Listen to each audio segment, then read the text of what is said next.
আসসালামু আলাইকুম everyone, welcome to ফারহাস food art. আজ আমি আপনাদের সাথে অনেক সহজ আর মজাদার ইফতার রেসিপি শেয়ার করব আর একটা চাটনির রেসিপিও আজ আপনাদের সাথে শেয়ার করব। তাই আর কথা না বাড়িয়ে চলুন দেখে নেওয়া যাক। দুইটা আলু সেদ্ধ করে নেওয়ার পরে গ্রেটার দিয়ে গ্রেট করে নিচ্ছি। তারপর এখানে দিয়ে দিচ্ছি পেঁয়াজ ব্রেস্তা। এখানে চাইলে আপনারা কাঁচা পেঁয়াজটাও কিন্তু দিতে পারেন। কাঁচামরিচ কুচি, স্বাদ মতো লবণ, হলুদের গুঁড়া, শুকনো মরিচের গুঁড়া, জিরা ধনিয়ার গুঁড়া, চিকেন মশলা আর সাদা গোলমরিচের গুঁড়া, ধনিয়া পাতা কুচি। চিকেন মশলা বাড়িতে না থাকলে এর পরিবর্তে চাট মশলার গুঁড়াও কিন্তু দিতে পারেন। তারপর সব উপকরণগুলো ভালো করে মিশিয়ে নিতে হবে। আর ঝালটা কিন্তু আপনাদের পছন্দ মতো বাড়িয়ে কমিয়ে নিতে পারেন। ভালো করে মেখে নেওয়ার পরে 5 পিস পাউরুটি নিয়েছি। আপনারা চাইলে কিন্তু বেশি করেও তৈরি করতে পারেন। তো আজকে আমি 5 পিস পাউরুটি দিয়েই তৈরি করব। 5 পিস পাউরুটি এভাবে গ্লাসের সাহায্যে কিন্তু আমি কেটে নিয়েছি। কেটে নেওয়ার পরে বাড়তি যেই পাউরুটির অংশটা আছে সেটা গ্রাইন্ডারে দিয়ে দিচ্ছি ব্রেড ক্রামস তৈরি করার জন্য। আর এইভাবেই কিন্তু বাড়িতে আপনারা খুব সহজে ব্রেড ক্রামস তৈরি করতে পারেন। তাই বাজার থেকে না কিনে বাড়িতে এভাবে খুব সহজে তৈরি করে ফেলবেন ব্রেড ক্রামস।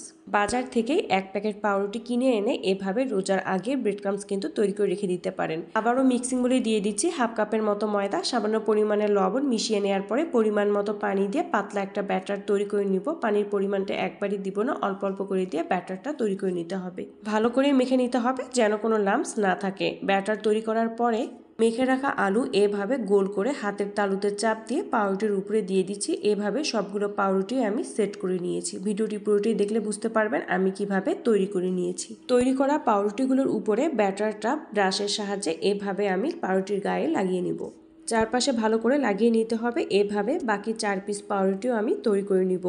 তৈরি করার পরে ব্রেড ক্রামসের মধ্যে ভালো করে কোট করে নিতে হবে। সবগুলো ব্রেড ক্রামসের মধ্যে কোট করে নেওয়ার পরে ডিপ ফ্রিজে রেখে দিতে পারেন 12 থেকে 14 দিনের জন্য। এছাড়াও যখন আমি এভাবে ব্রেড ক্রামসের মধ্যে কোট করে নিব তারপর ফ্রিজে 15 মিনিটের জন্য রেখে দিব। যে কোনো খাবারই যখন আপনার ব্রেড ক্রামসের মধ্যে কোট করে নেবেন ফ্রিজে কিন্তু 15 মিনিটের জন্য রেখে দিবেন। তারপর 15 মিনিট পরে তেলের মধ্যে কিন্তু ভেজে নেবেন। তাহলে ব্রেড ক্রামসগুলো কিন্তু পাউরুটির গায়ে খুব ভালোভাবে সেট হয়ে যাবে। ভাজার সময় কিন্তু অনেক সময় খুলে যায়, সেটা আর হবে না। চুলার জাল একদম কম করে দিয়ে প্যানে পরিমাণ মতো তেল দিয়ে গরম করতে দিয়েছি। তারপর পাউরুটিগুলো দিয়ে দিচ্ছি। এক পাশে ভাজা হয়ে গেলে আরেক পাশ উল্টিয়ে দিচ্ছি। দুপাশে বাদামি করে ভালো করে ভেজে নিতে হবে। চাটনি তৈরির জন্য প্যানে পরিমাণ মতো তেল দিয়েছি। তারপর দিয়েছি বাদাম। 7 থেকে 8 মিনিটের মতো ভেজে নেওয়ার পরে 1 চা চামচের মতো জিরা দিয়েছি। দেওয়ার পরে আবারও 5 থেকে 6 মিনিটের মতো ভেজে নিয়েছি। জিরাটা কিন্তু এখানে দিবেন, তাহলে চাটনির গন্ধটা কিন্তু অনেক সুন্দর আসে। তারপর 2টা কাঁচামরিচ দিয়েছি, আবারও ভেজে নিয়েছি। তারপর 2টা মিডিয়াম সাইজের টমেটো কুচি করে কেটে নিয়ে এখানে দিয়েছি। স্বাদ মতো লবণ দেওয়ার পরে চুলার জাল একদম কম করে দিয়ে 10 মিনিটের মতো এভাবে ভেজে নিতে হবে।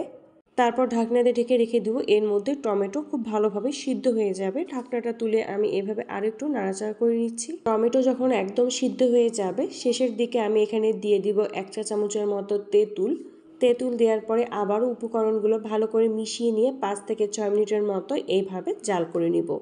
প্যানে কিন্তু ঠান্ডা করতে দিব। যখন ঠান্ডা হয়ে আসবে ব্লেন্ডারে দিয়ে দিচ্ছি, তারপর ব্লেন্ড করে নিব।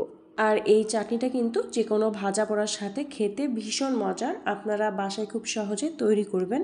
অল্প কিছু উপকরণ দিয়ে বাসায় খুব সহজে তৈরি করা যায়। এই তো তৈরি হয়ে গেল অনেক সহজ আর মজাদার ইফতার রেসিপি। সামনে তো রোজা, এই রোজায় ইফতার এই রেসিপিটি আপনারা ঝটপটভাবে তৈরি করতে পারেন। খেতেও কিন্তু ভীষণ মজার হয়েছিল। রেসিপিগুলো ভালো লেগে থাকলে আমার ইউটিউব চ্যানেল আর ফেসবুক পেজটি ফলো করে দিবেন, বা আপনাদের কোনো কিছু জানার থাকলে কমেন্ট করে জানাতে পারেন। তাহলে আজ এতটুকুই। ভালো থাকবেন, সুস্থ থাকবেন। আল্লাহ হাফেজ।